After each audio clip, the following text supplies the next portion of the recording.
संत जो आज्ञा कर दे उसको करने में भले उस समय कठिनाई लगती हो, ये वो लगता हो, लेकिन संत की आज्ञा कोई पुण्यात्मा ही समझ सकता है।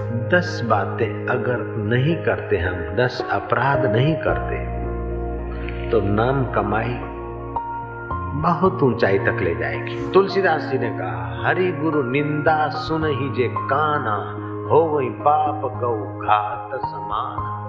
ऐसा धरती पर कौन साकार महात्मा है, ऐसा धरती पर कौन साकार भगवान है जिसके प्रति दोष करने वाले मूर्खों ने दोष नहीं खोजे हो। दोष की नजर से देखोगे तो राम में भी दोष दिखेंगे, कृष्ण में भी दोष दिखेंगे, और निर्दोष नजर से देखोगे तो कुत्ते में भी परमात्मा दिखेगा। हे मुकद्दर, तू धोखा करे तो जरूर करना, एक आध कमरा 2 छीन लेना, 2-5 जोड़ी कपड़ा छीन लेना, 2-5 हजार छीन लेना, लेकिन हमारी जिंदगी में से सतगुरु के प्रति श्रद्धा मत छीनना। श्रद्धा गई तो सर्वनाश, सारे पुण्य खत्म, सारी शांति खत्म, सारी समझ खत्म।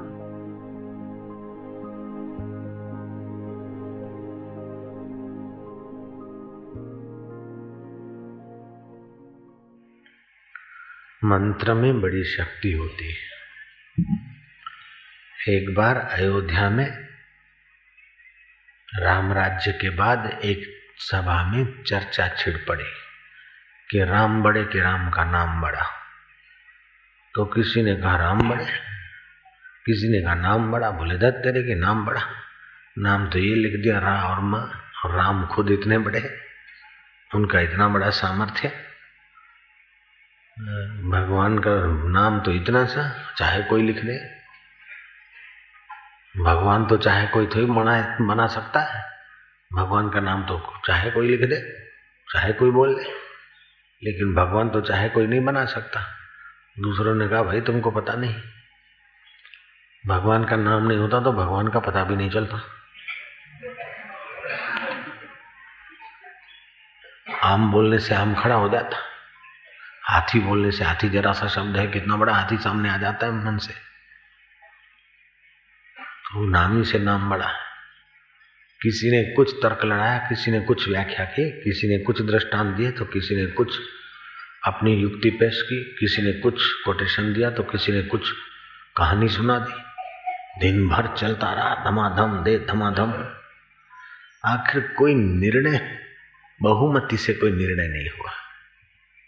और जिस पक्ष की बात सुनो लगे अच्छी बात, सच्ची बात है। शाम हो गई, दूसरे दिन निर्णय करेंगे।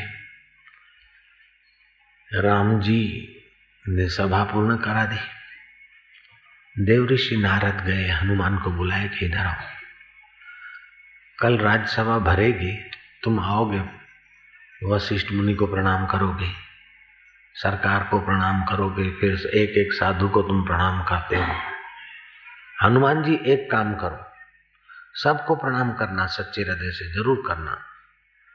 प्रणाम करने से 4 फायदे होते हैं।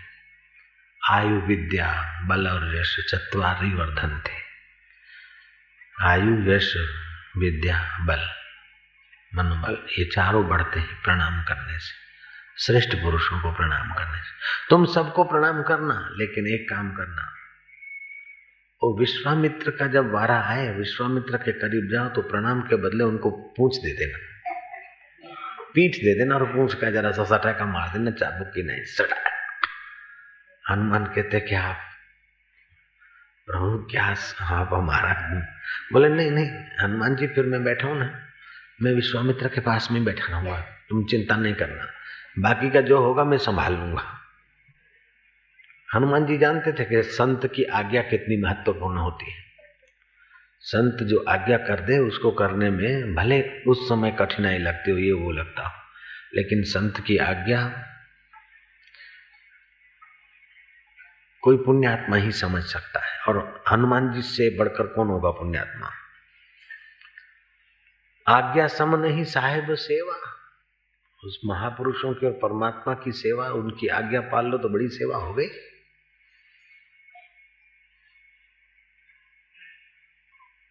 अच्छा मैं आज्ञा पालूंगा, हनुमान जी ने दूसरे दिन सबको प्रणाम किया और विश्वामित्र की जगह पर जब पहुंचे तो पूंछ कर दिया, पीठ कर दी। नारद जी ने कहा देखो आपको प्रणाम तो नहीं करता है, आपका अपमान कर रहा है वो हनुमान, पूंछ दिखा दिया आपको। हाय हे राम, मर्यादा पुरुषोत्तम राम, तुम मेरे शिष्य हो, इधर आओ। राम जी गद्दी से उतर के आए गुरु जी के पास। गुरु गद्दी क्या है? इस कपि को, इस वानर को, वानर जाति थी, ऐसा नहीं जो झूमते रहे पेड़ से एक जामुन के लिए हीकू हीकू करते रहे। उन बंदरों को हनुमान जी के साथ है तो हनुमान जी को उन बंदरों के साथ नहीं जोड़ना है। हनुमान जी तो ज्ञानियों में अग्रगण्य थे, शास्त्र का ज्ञान था हनुमान जी में। अगर ऐसा नहीं होता तो हनुमान जी को भेजा था सुग्रीव ने कि जाओ दो भाई आ रहे, परीक्षा लो कौन है, कोई बाली के भेजे हुए राजकुमार तो नहीं हमको मारने आए। तो हनुमान जी ने राम जी के साथ जितनी देर बात की एक शब्द भी असंस्कृत नहीं बोला। जब लक्ष्मण से राम जी ने बात की तो लक्ष्मण ने कहा कि ये हनुमान बड़ा भारी संस्कृत का ज्ञाता है, विद्वान है। तो ये क्या एक एक पेड़ पत्ते पर हीकू हीकू करने वाले थोड़े विद्वान हो सकते हैं। जयराम जी की तो बेचारे हनुमान जी को इन हीकू हीकू वालों के साथ मत छोड़ो।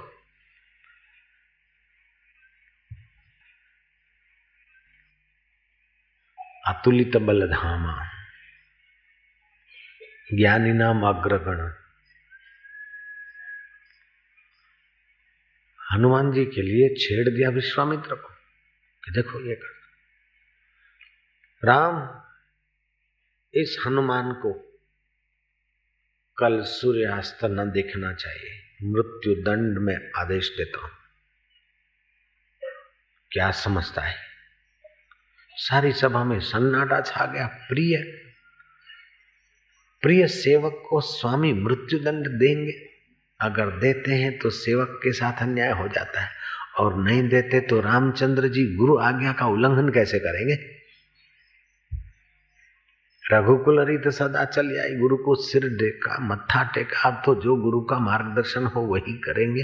ये तो गुरु दीक्षा के समय हो गया, अब गुरु की आज्ञा का उल्लंघन कैसे करेंगे? अगर नहीं देते मृत्युदंड तो गुरु आज्ञा उल्लंघन का पाप लगता है, और मृत्युदंड देते हैं तो एक सत शिष्य की हत्या करने का दोष आता है। राम जी ने क्षण भर शांति से गोता मारकर कहा कि मुनिवर जो आपकी आज्ञा होगी वही होगा। अयोध्या में हाहाकार मच गया। सरजू के किनारे रामचंद्र जी हनुमान को आखिरी श्वास गिनाते गिनाते दे देंगे। उन्हीं तीक्ष्ण बाणों से स्वधाम पहुंचाने की टिकट। राम, तुम्हें उन्हीं तीक्ष्ण बाणों से इस हनुमान का वध करना है, दूसरे कोई बाण नहीं चलाने। जिन बाणों से लंकेश को यमपुरी पहुंचाया था उन्हीं बाणों से इसे चाहे अपनी पुरी पहुंचाओ या यमपुरी पहुंचाओ, लेकिन हनुमान को कल संध्या होते होते। दूसरा दिन हो गया, रात दूसरा दिन की प्रभात हो उसके पहले हनुमान जी ने तो नारद जी के खोज लिया कि महाराज अब क्या? बोले चिंता न करो, मैं जानता हूं कैसे जलाया जाता है और कैसे बुझाया जाता है, आरंभ कैसे किया जाता है और संकेला कैसे जाता है, मैं जानता हूं।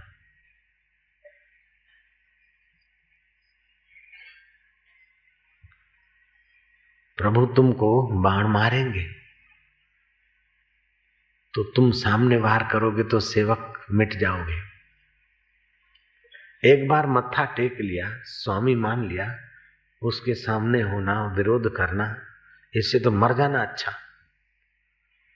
और ऐसे चुपचाप मूंगे होकर बाण का शिकार होकर मर जाना ये भी तो ठीक नहीं।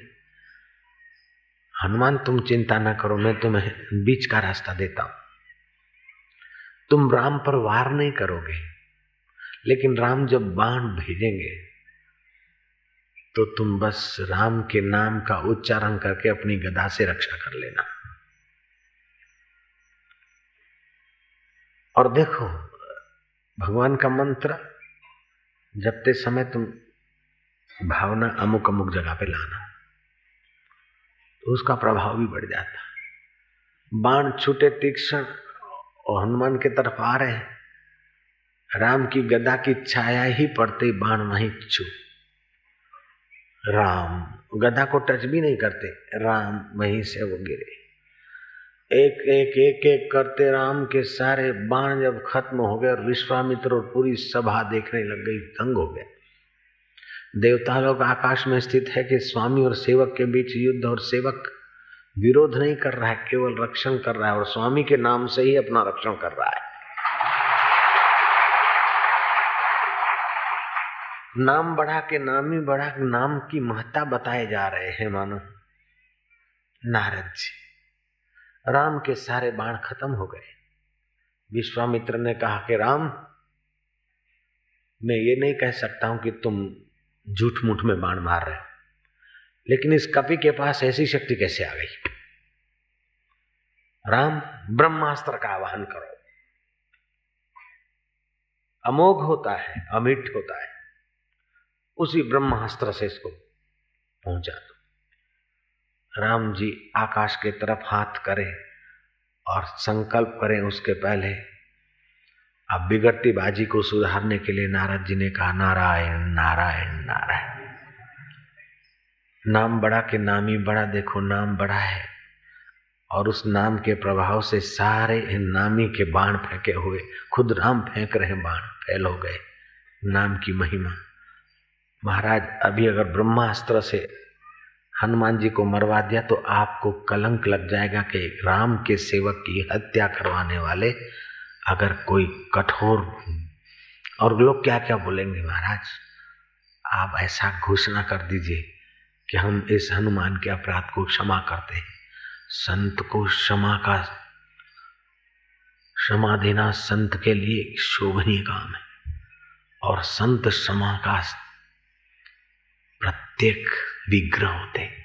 और महाराज आप में भी तो क्षमा का विग्रह है, केवल आप उस अपने क्षमा के स्वभाव को घोषित कर दीजिए, जय जयकार भी हो जाएगा और इतिहास में भी स्वर्ण अक्षरों से ये घटना आएगी। नहीं तो महाराज कलंकित हो जाएगा इतिहास। बोले नारद जी तुम ठीक कहते हो, ठीक कहते हो, ठीक कहते हो। निर्दोष हृदय तो होता है संतों का। राम राम छोड़ो, ब्रह्मास्त्र का आवाहन न करो, हम हनुमान को क्षमा करते हैं। हनुमान जी को इशारा कर दिया कि पकड़ ले पैर विश्वामित्र।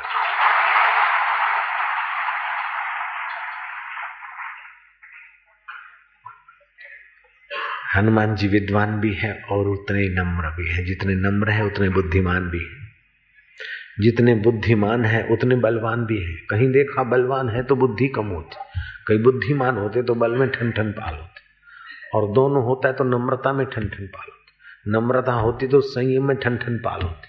लेकिन हनुमान जी में, एक हनुमान जी में सारे सद्गुण टिके। वातावरण में जय जयकार हो गया। नारद जी कहते कि ये सारी लीला मैंने इसलिए रचाई थी कि कल सभा में कोई निर्णय नहीं हो रहा था, आज आपको प्रत्यक्ष हो गया कि नाम बड़ा के नाम ही बड़ा, राम बड़ा के राम का नाम बड़ा।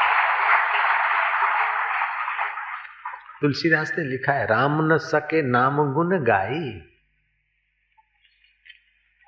भगवान नाम में इतनी सारी शक्ति है, इतना सारे उसकी महिमा है। विज्ञानी अल्जेरिया बोलता है, मिस्टर लेजेरिया बोलता है कि हरि शब्द बोलने से इतना इतना पाचन तंत्र को फायदा होता है, ओम शब्द बोलने से ज्ञान तंत्र को फिजिकली फायदा होता है। लेकिन उस पट्टे को पता नहीं फिजिकली तो कुछ भी फायदा नहीं तुम्हारी गिनती में, आध्यात्मिक फायदा होता है, उसका तो वर्णन राम जी भी नहीं कर सकते, तो दूसरों की क्या बात करे भांजे। राम न सके नाम गुण गाई। ये नाम की सत्संग की महिमा है कि भर दोपहर को तुम सुख सुविधा सोफा एसी मैसियां छोड़कर इधर बैठे और फिर भी मजा आ रहा है। ये नाम और सत्संग की महिमा है, घोर कलयुग में भी आ रही है। इस कोलाहल युग में भी आ रही, तो उस युग में कितना होता होगा। वरी यार विचार करके देखो नी।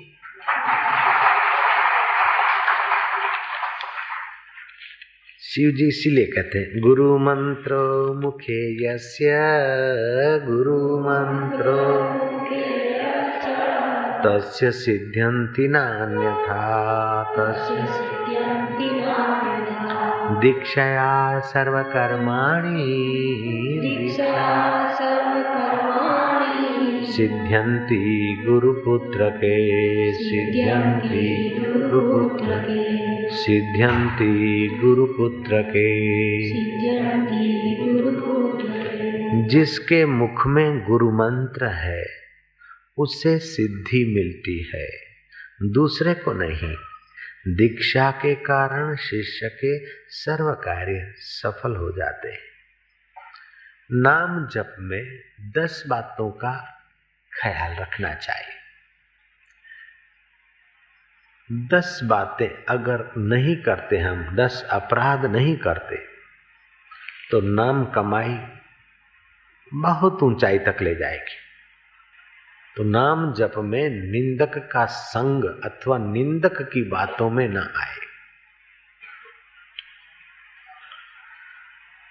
न निंदा सुने, न निंदक की हाँ में हाँ करे, न निंदक के विचार अपने कान में आने दे। तुलसीदास जी ने कहा, हरि गुरु निंदा सुन ही जे काना, हो वही पाप गौ घात समान। हरि गुरु निंदक दादुर हो वही, जन्म सहस्त्र नर पावई सोई। रामकृष्ण को किसी ने कहा कि तुमने काली का दर्शन किया, काली से बात करते थे, काली को चखा हुआ अपना प्रसाद खिलाते थे, सूंघे हुए फूल काली तुम्हारे हाथ से लेती थी। ऐसी ऊंची भक्ति को छोड़कर तोतापुरी के चक्कर में महाराज आ गए। रामकृष्ण कहते कि ज्यादा बात मत करो, जीभ खींच लूंगा। अरे नहीं नहीं, देखो हम तो ऐसा कहते हैं कि तुम्हारे तोतापुरी महाराज कल फलानी माई के घर में रहे थे, उसके यहाँ रहे थे, खाए पिए थे, रात को वहीं गुजारा था। बोले मेरा गुरु कलाल खाने जाए तो भी मेरा गुरु मेरा नंद राय। पार्वती को सप्त ऋषियों ने श्रद्धा तोड़ने का प्रयास किया कि एक मसान में रहने वाला धतूरा भांग लेने वाला आदमी और गले में सर्प, उसके लिए तू तप कर करके मर रही, हड्डियों का पिंजड़ हो गई, तभी भी उसको दया नहीं आई। और कहां तू सुकोमल और कहां वो भूतनाथ, उसके चक्कर में क्यों पड़ी? बेटी तेरी ये दयाजनक स्थिति देखकर हमको करुणा उपजी, इसलिए हम सप्तऋषि मंडल छोड़कर तुझे समझाने को आए। पार्वती ने ऐसा कड़क जवाब दे दिया कि मुनीश्वर, मुझे गुरुजी ने शिवजी के लिए बता दिया है, उसके पहले अगर आप आते तो मैं आपकी बात पर ध्यान देती। अब तो चाहे मेरे शिवजी के लिए तुम 1000 दोष बताओ, लेकिन मेरा एक ही निर्णय है, सुन लो महाराज। कोटि जन्म लगी रगर हमारी, रामायण में आता है, कोटि जन्म लगी रगर हमारी, वरऊं तो शंभु नहीं तो रहूं कुमारी। और वही पहाड़ी इलाकों में रहने वाले व्यक्ति की कन्या पार्वती जगदम्बा होके पूजी जा रही है, उसकी दृढ़ श्रद्धा। जयराम जी की, हे मुकद्दर तू धोखा करे तो जरूर करना, 1 आध कमरा 2 छीन लेना, 2-5 जोड़ी कपड़ा छीन लेना, 2-5 हजार छीन लेना, लेकिन हमारी जिंदगी में से सदगुरु के प्रति श्रद्धा मत छीनना। श्रद्धा गई तो सर्वनाश, सारे पुण्य खत्म, सारी शांति खत्म, सारी समझ खत्म, करा कराया चौपट। तुम 10 साल से चले हो और जो ऊंचाई और मस्ती में आए हो, अगर सदगुरु के प्रति अश्रद्धा हुई तो आप वहीं पहुंच गए क्षण भर में जहां से तुम चले थे। कबीर जी ने कहा, गुरु रस निरालो रे जैसे लंबी खजूर, चढ़े तो पिए पीऊ रस, गिरे तो चकना चूर, न इधर का न उधर का, न शिष्य रहा न निगुरा रहा, उससे भी गया बीता।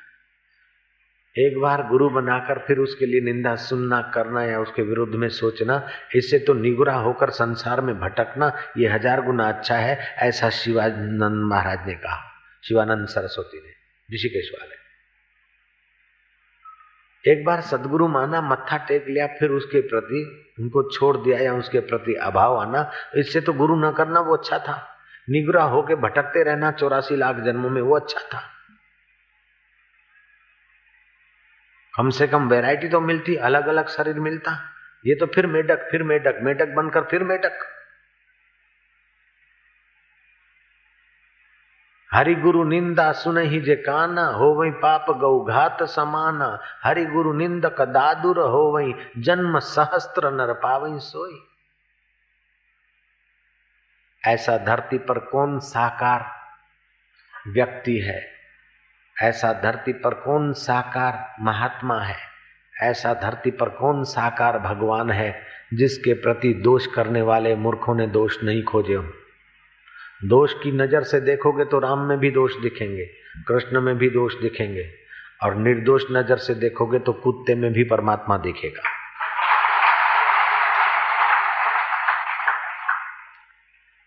अरे भूत में परमात्मा देखने वालों ने भूत की जगह पर परमात्मा को प्रकट कर दिया। रात्रि का समय था, नामदेव जा रहे थे कहीं से और एकाएक भूत बड़ी छाया विशाल रूप दिखाया नामदेव को डराने के लिए। लेकिन नामदेव ने देखा कि इतना विशाल, इतना लंबा चौड़ा, ये तो ठाकुर जी के सिवा और कोई नहीं हो सकता है। था तो भूत। नामदेव ने कहा, भले पधारो लंबकनाथ, भले पधारो लंबकनाथ। धरती पे चरण आकाश लो माथ, धरती पे चरण आकाश लो माथ, योजन भर के लंबे हाथ। भले पधारो लंबकनाथ, भले पधारो लंबकनाथ। सुर नर मुनि जन गीत तुम्हारे गाए, ब्रह्मा विष्णु ध्यान तिहारो लगाए। मोदास की बेनती नामदेव को करो सनाथ, भले पधारो लंबकनाथ, भले पधारो लंबकनाथ। वो भूत गायब हो गया, वहां से भगवान को प्रकट होना पड़ा।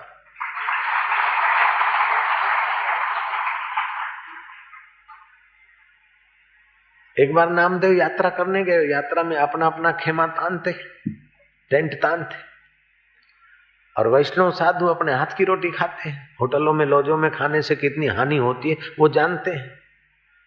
जैसे तैसे व्यक्ति, चरित्रहीन व्यक्ति के हाथ से भोजन या वस्तु या उनके श्वासोश्वास में आने से भक्ति नष्ट होती है, ऐसा वो लोग जानते। तो अपना अपना टिक्कड़ बनाया। नामदेव ने भी अपना 3 पत्थर इधर उधर से इकट्ठे करके, थोड़े लक्कड़ के टुकड़े इकट्ठे करके मिट्टी की दांगी पर अपना टिक्कड़ बनाया। तवे पर डोढा बनाया, सिंधी जन डोढो, मानी बाजरी ज्वार की जो भी बनाई होगी, रोटी बनाई। रोटी पक्की, लोटे के सहारे रोटी को खड़ा कर दिया पत्तल पर। नामदेव गए अंदर घी लेने को, घी की कटोरी, खेमे में, टेंट में। इतने में काला कुत्ता आया और रोटी उठा के ले भागा। नामदेव देखा रोटी कहाँ गई, ओ उसके मुंह में। ओ काला तो मेरा श्याम है। श्याम 4 रूप, 4 हाथ वाला तो देखा, 4 पैर वाला हो क्या है। ठहरो ठहरो प्रभु ठहरो, मैं जरा लगा दूं, घी लगा दूं। घी की कटोरी लेके पीछे दौड़ा कुत्ते के, और कुत्ता डर के मारे तेजी भागा। नामदेव भी तेजी भागा। ऐसे रूखी रोटी नहीं खाने दूंगा ठाकुर जी, ठहरो। विठल विठल थोबा, थांबा माझ्या विठ्ठला थांबा, तुम्ही थांबा, थांबा माझ्या विठ्ठला थांबा।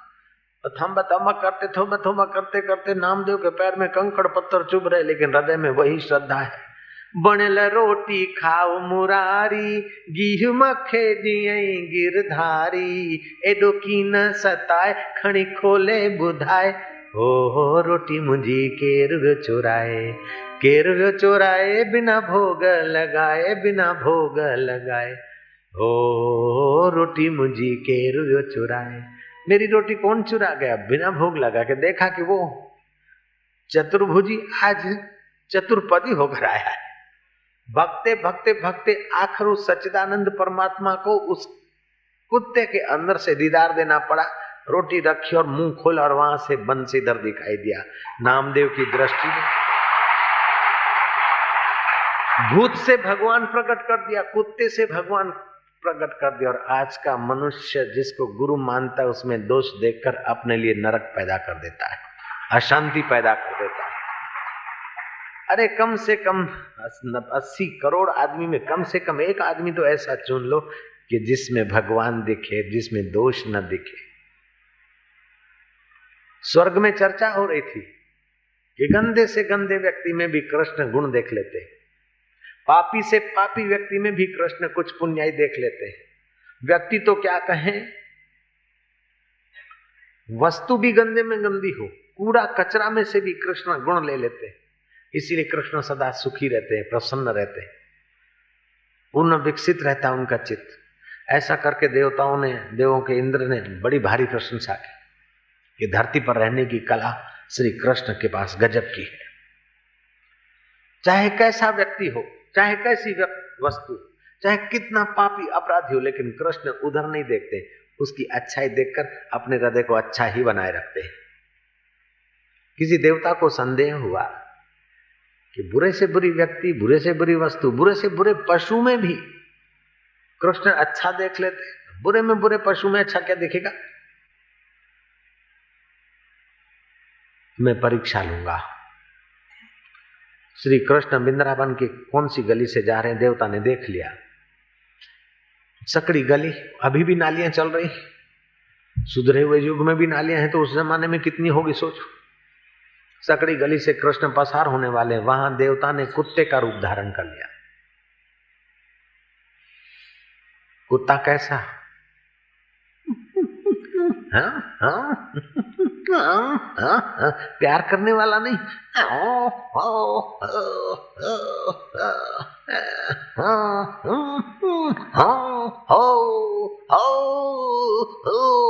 कहराने वाला कुत्ता, पूंछ कटी, शरीर पर चांदे पड़े हैं, घाव लगे, उनमें कीड़े खदबदा रहे, बगैया भिन भिना रहे, कान कटा है, पूंछ कटी है, शरीर में घाव पड़े हैं, कीड़े खदबदा रहे, रक्त और पीप बह रहा है, उसमें क्या अच्छाई देखते कृष्ण? मुंह फटा है, आंख न बंद है न खुली है, बस मूर्छित सा है, प्राण चल भी रहे। ग्वाल गोपों ने कहा, कृष्ण देखो ये कुत्ता कितना अभागा है, ये पाप का फल भोग रहा है। कृष्ण ने कहा, पागल, उसके दांत चमक रही है, उसका पुण्य का फल नहीं दिखता? समझ ले भांजे, ये उसके दांत चमक रहे, पुण्य का फल है। उसके संग में लोगों को शांति मिल रही है, उसकी महानता है। उसके दीदार से हमारा दिल खिल रहा था, ये सदगुरु की महानता है। जयराम जी की। बकने वाले निंदक तो राम जी के लिए भी बकते हैं, कृष्ण के लिए भी बकते हैं। वशिष्ठ जी बोलते, राम जी मैं जब बाजार से गुजरता हूं तो मूर्ख लोग मेरे लिए क्या क्या अफवाह उड़ाते मुझे सब पता है, मेरे लिए क्या क्या बकते मुझे सब पता है, लेकिन मेरा दयालु स्वभाव है। अब राम के जमाने में राम का राज्य, राम जिसके चरण धोकर चरणामृत लेते, ऐसे वशिष्ठ के लिए भी दोषारोपण करने वाले हतभागी अभागे लोग थे। तो इस कलयुग में अगर तुम्हारे हमारे यहाँ किसी के लिए कोई कुछ बगते तो हे च फिकर मत कर्तव्यम, कर्तव्यम जिक्रे प्रभु, कर्तव्यम जिक्रे खुदा, खुदा ताला प्रसादे न सर्व कार्यम फते भवे।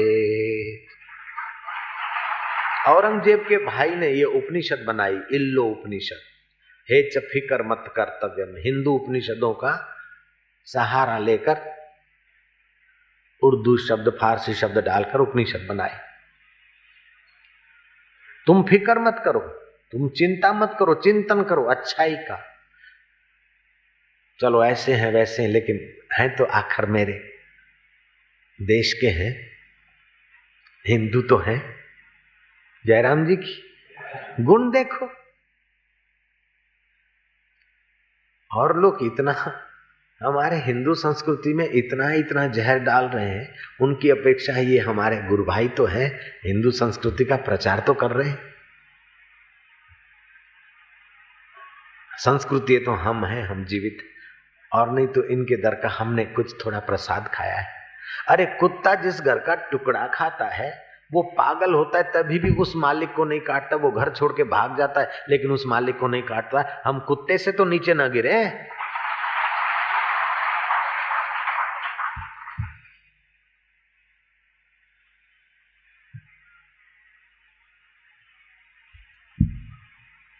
तो 10 नाम अपराध में एक बड़ा अपराध है निंदा।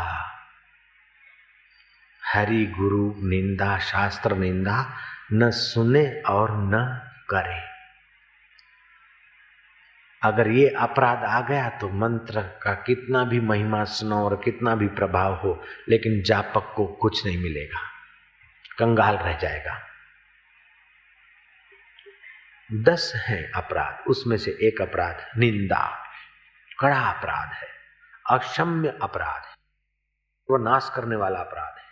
जैसे खीर बनाई तुमने और एक चीनी के बदले जरा सा नमक डाल दिया तो चारोली भी गई, बादाम भी गए, पिस्ते भी गए, खीर भी गया तो चावल भी गए। अथवा जरा सा नींबू निचो दिया तो फिर रहा क्या? बुद्धू हलवाई का लड़का गया काशी पढ़ने और पंडित जी आए बुद्धू हलवाई के गांव। बोले मेरा बेटा पढ़ता लिखता है, खाता पीता है, मनी ऑर्डर छुड़ाता है। बोले मनी ऑर्डर भी छुड़ाता है, खाता पीता भी है, घूमता भी है, कपड़े भी पहनता है, बफ गुलाब भी बनाता है, सब कुछ करता है, खाली 2 गलतियां हैं। बोले क्या? बोले अपनी उसको अक्ल नहीं और मेरी बात मानता नहीं। तो क्या बचा? अब क्या पढ़ेगा वो? जब निंदा की नजर से देखेगा शास्त्र को, ईश्वर को या गुरु को, तो क्या मानेगा गुरु की बात हो? और क्या लगेगा मंत्र का प्रभाव उसके हृदय को? तो पहली बात है निंदा या फरियाद के विचारों को उखाड़ के फेंक दे। मैं बहुत दुखी हूँ, मैं बहुत दुखी हूँ, तो जा फिर करता रहे राम राम, कुछ नहीं होता। राम आनंद स्वरूप, तू रो रहा है मैं दुखी हूँ, मैं दुखी हूँ, कल्पना करता है तू दुखी है, वास्तव में तू तो राम की संतान है। गुरु मंत्र लिया तू तो गुरु का अंतर आत्मा बन गया। अरे पागल, फिर रो रहा है। गुरु इतने मौज में रह रहे हैं, लाखों विघ्नों के बीच, लाखों विघ्नों के सिर पर पैर रखते हुए नाच रहे, कृष्ण काली पे नाच रहे। ऐसे तेरा गुरु कलयुग में लाखों विघ्नों के काली पर नाच रहा है और तू ये कर रहा है।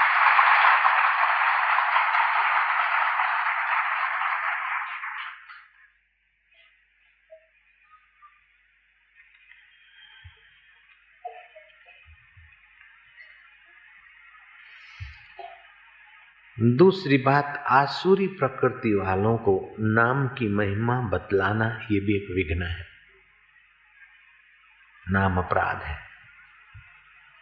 तीसरा अपराध है हरि और हर में भेद देखना, शिव में और भगवान में भेद देखना। हरि में मेरा तो भगवान कृष्ण है, ये तो शिव जी वाले हैं, ये तो शैव है, मैं तो वैष्णव हूं। अरे बुद्धू, एक ही चीज है, भगवानों में भेद मत देख। चौथा अपराध है वेदों पर अविश्वास करना। वैदिक मंत्र बोले ये तो गडरिया लोगों ने गाया है, ओम यज्ञ न यज्ञ। अरे गडरिया ने नहीं गाया, तुम्हारे बाप ऋषि मुनियों का अनुभव है, भगवान का ये है, अपौरुष वेद है। वेदों में कभी अविश्वास नहीं करना। अगर वेदों में अविश्वास करता और जप करेगा तो नहीं फलेगा। गुरु की निंदा करता सुनता है, जप करेगा नहीं फलेगा। पांचवी बात, शास्त्रों पर अविश्वास, जप के फल को खा जाएगा। छठी बात, गुरु पर अविश्वास, गुरु की आज्ञा मिले क्या करें, करें नहीं करें, हर पर गुरु पे अविश्वास, गुरु आज्ञा पे अविश्वास, ये भी जप के फल को खा जाता, निगल जाता है। सातवां अपराध है कि नाम महिमा को ऐसे ही जानना कि क्या इतना थोड़ी होगा, ठीक है मान लिया, लेकिन अंदर में स्वीकारना नहीं। इससे भी मंत्र का सामर्थ्य कुंठित हो जाता है। आठवां विघ्न यह है कि नाम के भरोसे चलो पाप कर लेंगे, फिर थोड़ा जप कर लेंगे, पाप नाश हो जाएगा, खाओ पियो मौज करो, फिर थोड़ा जप कर लेंगे तो माफी नहीं होगी। गलती हो गई है तो वो माफ हो जाएगी, लेकिन जानबूझ के गलती कर और फिर मंत्र जप के ठीक कर लूंगा, ना ही होई। नौवां अपराध है कि विहित कर्म न करना, सत्कर्म छोड़ दे। मैंने तो मंत्र लिया है, अब मंत्र जपता हूं, मुझे सेवा कार्य से क्या, मैं तो माला लेके बैठा हूं, मुझे संध्या से क्या, मुझे प्राणायाम से क्या, मुझे शास्त्र पढ़ने से क्या, मुझे सत्कर्म करने से क्या, मुझे 2 हफ्ते में उपवास रखने से क्या, मैं तो बस मंत्र लिया बस। विहित कर्म का त्याग न करे। और 10वां, नाम के साथ अन्य साधनों की तुलना न करे कि मेरे नाम के बराबर फलाना साधन है कि नहीं, फलाना साधन है कि नहीं। गुरु मंत्र की बराबरी यज्ञ से हो सकती क्या? गुरु मंत्र की बराबरी, गुरु मंत्र की किसी से बराबरी ना करे, सोचे ही नहीं। पतिव्रता स्त्री उसे कहा जाता है कि अपने पति की बराबरी किसी दूसरे के पति से ना करे। अरे मेरा पति जैसा ही पति है इसका, तो तू पतिव्रता नहीं है। जयराम जी की, ये मेरे पति जैसा ही लगता है। छी। अरे पक्के जो भक्त हैं, जो श्याम के भक्त हैं, वो बलराम को कुछ नहीं मानते। कृष्ण की जो भक्ति करते थे वो बलराम को, बलराम है तो है, लेकिन हमारे लिए तो श्याम ही श्याम है। ऐसी दृढ़ता। ये 10 नाम अपराध से रहित कोई मंत्र जपता है, नाम जपता है, तो नाम और नामी अभिन्न हो जाता है। मंत्र तुम्हारे जीव कोशों में मंत्र का प्रभाव पड़ता है, तुम्हारी बुद्धि पर पड़ता है, तुम्हारे मन पर पड़ता है, तुम्हारे स्व पर पड़ता है, और तुम्हारा नकली स्व मिटता जाता है और असली आत्मिक स्व जगता जाता है, और तुम ईश्वर के साथ अभिन्न तत्व का साक्षात्कार कर रहे हो। सत्संग का त्याग महान पापों का फल है, और महान पाप होता है निंदा। जो निंदा सुनी आखी तो सत्संग से पीट, और किसी कारण से अगर सत्संग में आ गया, महान पुण्यों का फल है। कोई न कोई ऐसा सत्कर्म फिर काम दे रहा है ताकि सत्संग में तू आ सका है। किसी का सर्वनाश करना हो तो उसको गुरु और शास्त्र के प्रति विरोध पैदा कर दो, देर सवेर उसका सर्वनाश हो जाएगा। और किसी का सर्व कल्याणमय करना है तो गुरु और शास्त्र के तरफ उसका मन लगा दो, देर सवेर उसका 21 कुल तर जाएगा।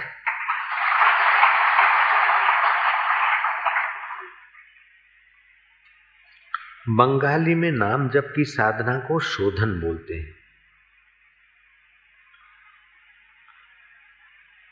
शोधन, संशोधन, अंग्रेजी में सेल्फ रिसर्च, अपने आप की खोज।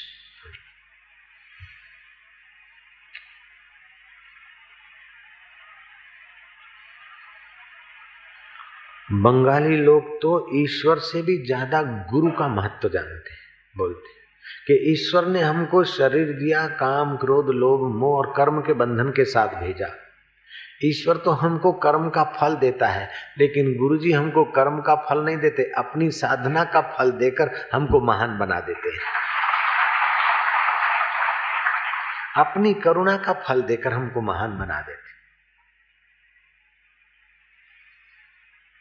सहजूबाई भी ऐसा मानती है, हरि तजी डारूं गुरु को न तज।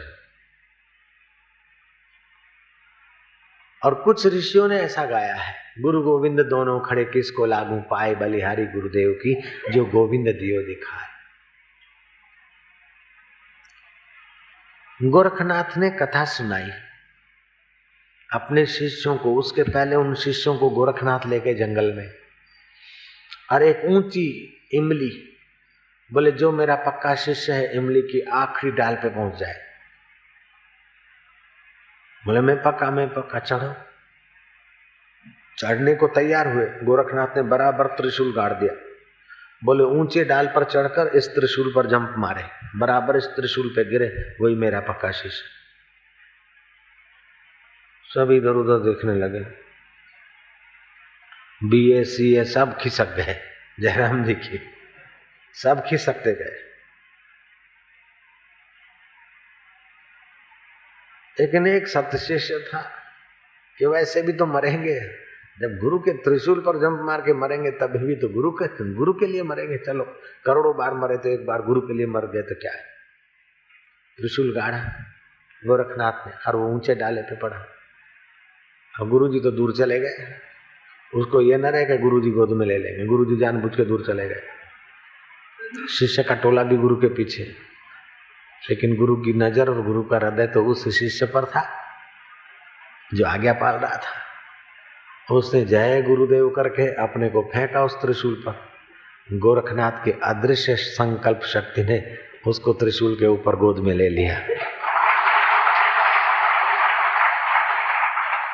वो सत्य शिष्य सतगुरु बन गया और बाकी सब 2-5% श्रद्धा रखकर गाड़ी घसीटते गए।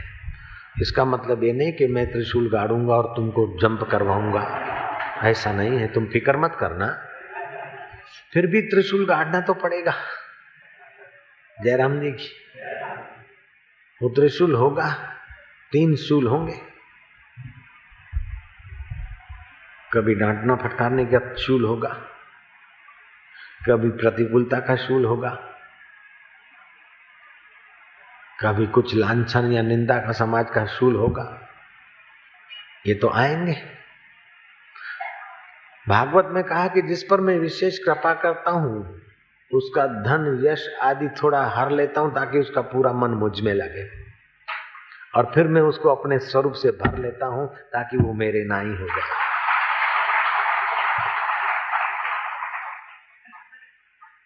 जो थोड़ा बहुत भजन करता और विघ्न बाधा आ जाता है, छोड़ देता है भक्ति, वो भगवान का भगत नहीं है, फैसिलिटी का भगत है।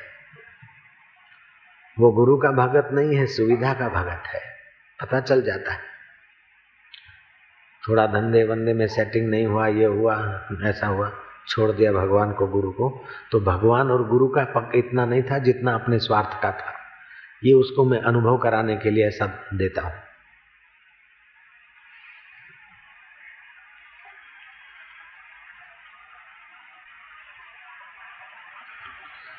चार अमृत वेला मानी गई है। सुबह ब्रह्म मुहूर्त अमृत वेला है।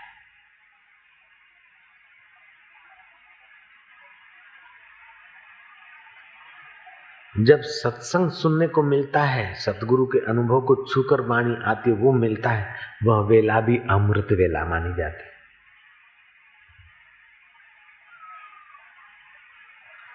और जब एकांत में साधक अभ्यास और जप करता है, वह भी वेला अमृत वेला है। और चौथी वेला कि जब गुरु और शिष्य आमने सामने बैठते, वह भी अमृत वेला है। बाकी सब वेला मर रही है, मृत है। वही वेला अमृत वेला है, वही वेला जीवन में गिनी जाती।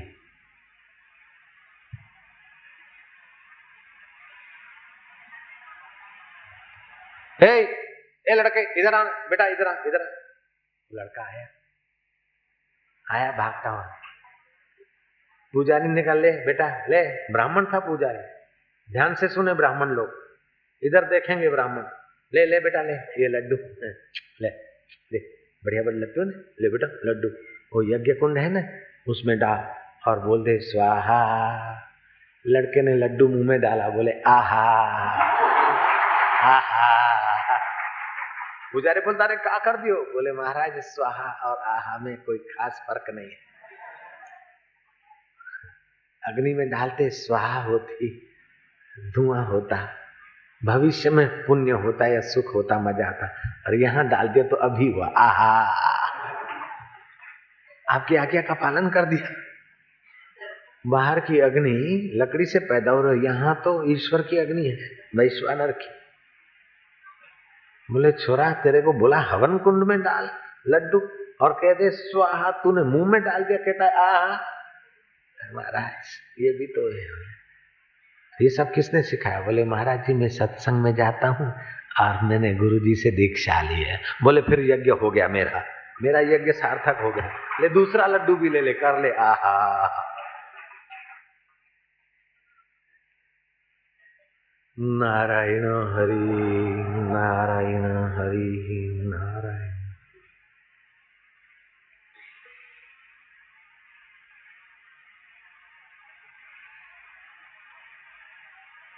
नाम जप करते समय कुछ बातों का और भी ख्याल रखना चाहिए। जब मंत्र जपे तो पूर्व दिशा बैठकर अथवा तो उत्तर दिशा बैठकर जप करना चाहिए। पश्चिम के तरफ या दक्षिण के तरफ मुंह करके अनुष्ठान या जप नहीं करना चाहिए। मंत्र जाप के समय कभी कभी जप में वैरायटी हो, कभी जोर से जपे अकेले में, कभी जंप मारते हुए हनुमंत पद्धति से कीर्तन करे, कभी व्यास पद्धति से कीर्तन करे, कभी नारद्य पद्धति से कीर्तन करे। बैठकर कीर्तन कर रहे हैं तो व्यास पद्धति है, चलते चलते कर रहे हैं तो ये नारद्य पद्धति है, और जंप मारते हुए कर रहे हैं हनुमंत पद्धति। जयराम जी की। तो उस कीर्तन में भी वैरायटी होने से मन लगता है, क्योंकि बदलाहट आती है। संत शरण जो जन पड़े सो जन उद्धरण हार, संत की निंदा नानिका बहिर बहिर अवतार। जो संत की शरण पड़ता है उनका उद्धार हो जाता है, और जो संत की निंदा करता सुनता है, सुनाता है, वो बार बार माता के गर्भ में भटकता रहता है। ऐसा नानक जी ने कहा। शक्तिपात अथवा दीक्षा 4 प्रकार की भी कही जा सकती है, कहीं कहीं पर 3 प्रकार का वर्णन है।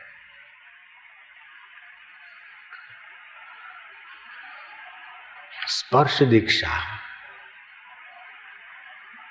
दर्शन दीक्षा, संकल्प दीक्षा, मंत्र दीक्षा अर्थात भाषण दीक्षा। स्पर्श दीक्षा जैसे पक्षी अपने अंडों को स्पर्श देते देते देते देते उनमें पंख फूट निकले, अथवा तो जला हुआ दिया दूसरे दिए को स्पर्श करके जला दे,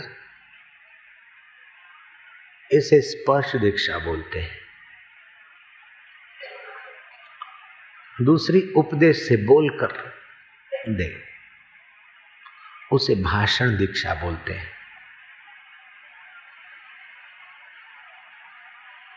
तीसरा दृष्टि डाल दे, संकल्प से उत्थान करा दे, उसे शांभवी दीक्षा भी बोलते हैं, संकल्प दीक्षा भी बोलते हैं। और चौथा दर्शन दीक्षा।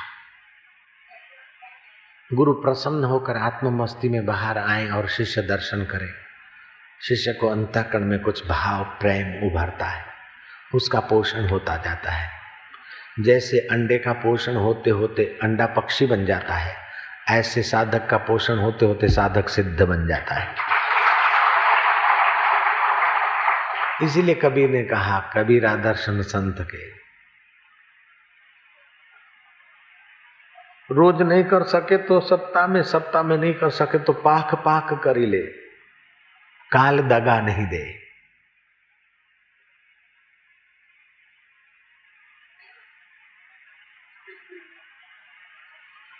सफल होते हैं वे लोग जो विनम्र होते हैं, सफल होते हैं वे लोग जो प्रसन्न रहते हैं, सफल होते हैं वे लोग जो अपनी गलती को ईमानदारी से खोज लेते या स्वीकार कर लेते।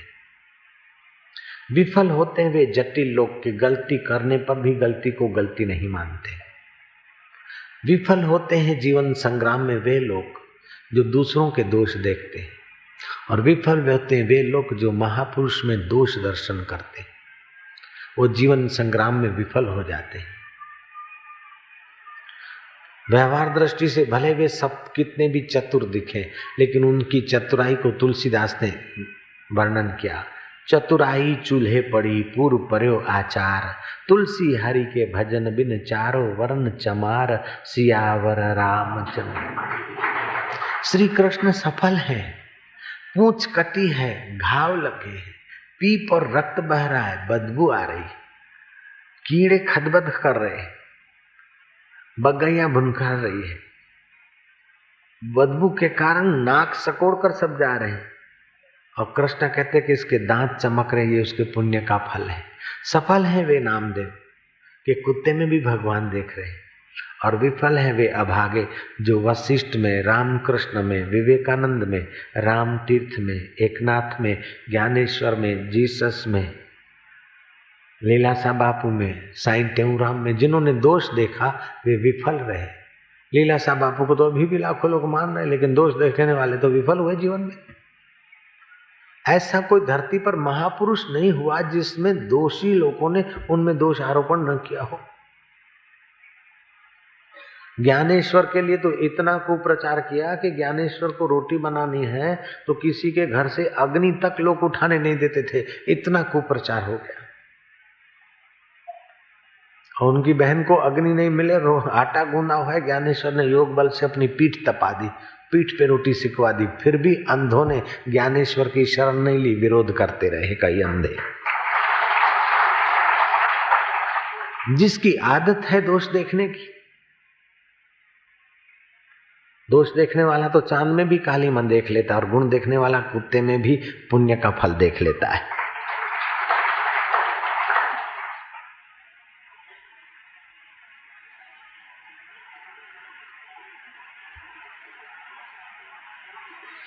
अमेरिका खोजा था उसने, कोलंबस ने। किसी महफिल में गया, फंक्शन में। अरे अमेरिका खोज लिया तो क्या बड़ी बात है, वो तो था, इसको खोज लिया। कोलंबस ने कहा ठीक है, था, खोज लिया, लेकिन उसके पहले तुम लोगों ने तो किसी ने खोजा नहीं। और जब मैं जा रहा था तो सब मेरा उत्साह भंग कर रहे थे कि पागल है, जा रहा है इधर, सीधा जा रहा है, रोकने वाले थे। तो मैंने खोज तो लिया। बोले खोज लिया तो क्या था, तभी तो खोज लिया। अच्छा, कोलंबस ने कहा लो ये अंडे, इस अंडे को कोई खड़ा कर दो।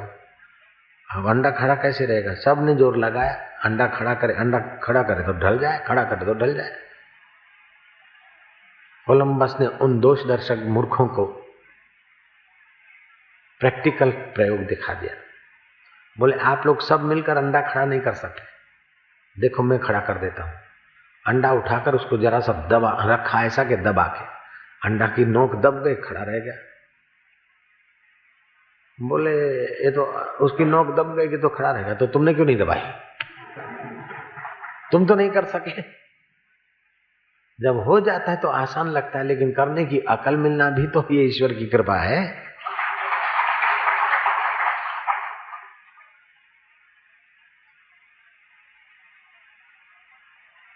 दूसरा एक कवि था यूरोप में, मिस्टर मूर, थॉमस मूर। उसकी कविता, वो अगर महफिल में नहीं तो महफिल फीकी, इतना वो प्रसन्न चित्त रहता था। ऐसे सुंदर सुंदर जोक्स बोलता, लोग हंसते। तो किसी महफिल में एक सेठ था, तो उस सेठ की कोई खुशामद नहीं करे, थॉमस मूर को तब सब मान देते थे। तो सेठ ने एक स्टंट बनाया। बोले मिस्टर थॉमस मूर, हमने सुना था तुम्हारा बाप बहुत गरीब था, वेरी ऑर्डिनरी पर्सन ही was, your father was. Thomas Moore समझ गए कि मेरी प्रशंसा इसको खटकती है। बोले हाँ, मेरे पिताजी गरीब थे, साधारण थे। बोले मिर्च मसाले की सेलिंग करता था खाली? बोले हाँ। थॉमस मूर ने फिर उसके ऊपर मारा एक दाव। बोले मैंने सुना था तुम्हारे पिताजी बहुत अच्छे आदमी थे। हर आदमी बोलेगा अच्छे थे मेरे पिता। बोले हाँ। और वो सबको मिठास देते थे। मेरे पिताजी तो मिर्च बेचते थे, लेकिन तुम्हारे पिताजी मिर्च जैसा कुछ नहीं बेचते थे, ऑर्डिनरी नहीं थे, बहुत अच्छे थे। बोले हाँ हाँ ठीक कहते। तो तुम इतने जलसू क्यों हो, तुम इतने निंदक और जलू क्यों बने? तुम्हारे बाप इतना बढ़िया थे तो। जयराम जी की सेठ जी को तो मुंह की खानी पड़ी। ये सब संसार की बातें ऐसी है कि झांसी की गाड़ी सुना है? एक माई गई अपने लड़के को लेकर इंक्वायरी ऑफिस पर। झांसी की गाड़ी कितने बजे जाती है? उसने कह दिया 10:17। उसका बेटा बोलता मम्मी फिर से पूछो ना। और फिर से पूछा, थोड़ी देर हुई, भांकड़े पे बैठे बेटा बोलता मम्मी चलो ना, फिर से पूछे। 2-5 बार पूछ लिया। आखिर वो जुझला कि बार बार पूछते हो, कितनी बार कहूं? 10:17 को झांसी की गाड़ी जाती है, खून क्यों पीते? 10 बजे के सोच रहा। बोले बस इसी से मेरे बेटे का पाव भर खून बढ़ गया। 10:17 बोलते हो ना, मेरे लड़के का खून बढ़ गया। तो विनोद भी जीवन में जरूरी है, तो शांति भी जीवन में जरूरी है, ध्यान भी जीवन में जरूरी है, तो जप भी जीवन में जरूरी है। ऐसा इसके साथ साथ सत्संग भी जरूरी है, और सत्संग दाता सतगुरु का स्नेह भी जरूरी है। नारायण हरि नारायण हरि नारायण हरि हरि ओम।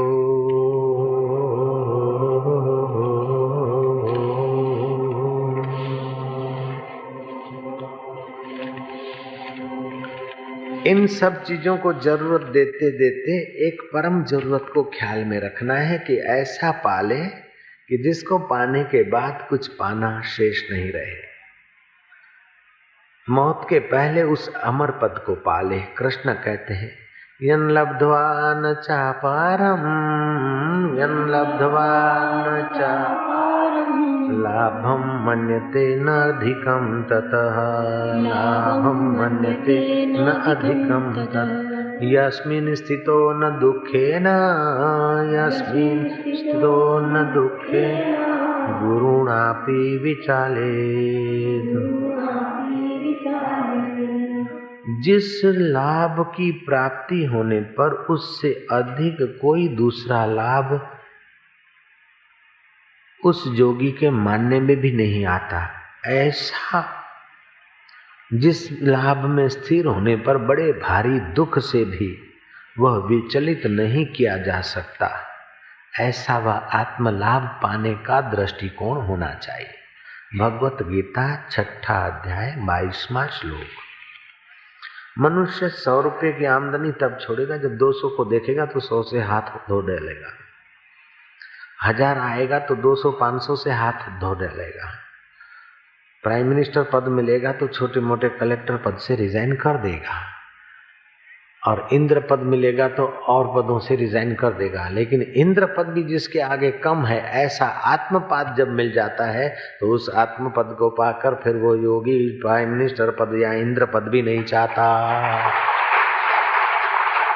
ऐसा आत्मपद में स्थित योगी उसका सत्संग और उसका संग छोड़कर फिर निगुरे का या निंदक का संग करे तो ये कैसी बात है। परम लाभ पाने का लक्ष्य बनाना चाहिए। बोले महापुरुष का सत्संग सुनने के बाद भी फलाना आदमी ऐसा हो गया। राम तीर्थ का शिष्य, राम तीर्थ परदेश में गए, बाद में उसने तो कपड़े वपड़े साधु के उतार दिए और शादी करके पैंट पहन के बाजार में घूमने लगा। लोगों ने कहा देखो देखो तुम्हारा चेला ऐसा हो गया। राम तीर्थ ने कहा उसकी इच्छा से वो आया था, संन्यास लिया था, अब उसकी इच्छा से वो कीचड़ में गया है। मैं कोई गडरिया थोड़ी हूँ कि घेटे बकरों के पीछे पढ़ूंगा। हर इंसान अपनी भलाई चाहे तो आए और बुराई चाहे तो जाए, इसमें मेरा क्या जाता है। हम कोई गडरिया नहीं, सब सबकी संभालो। तो गुरु करुणा करके सत्संग देते हैं, कोई आता है संभलता है तो संभले, उन्नत हो, और कोई पीठ देता है निंदा करता है तो वो नरक भोगेगा, इसमें मेरे को क्या।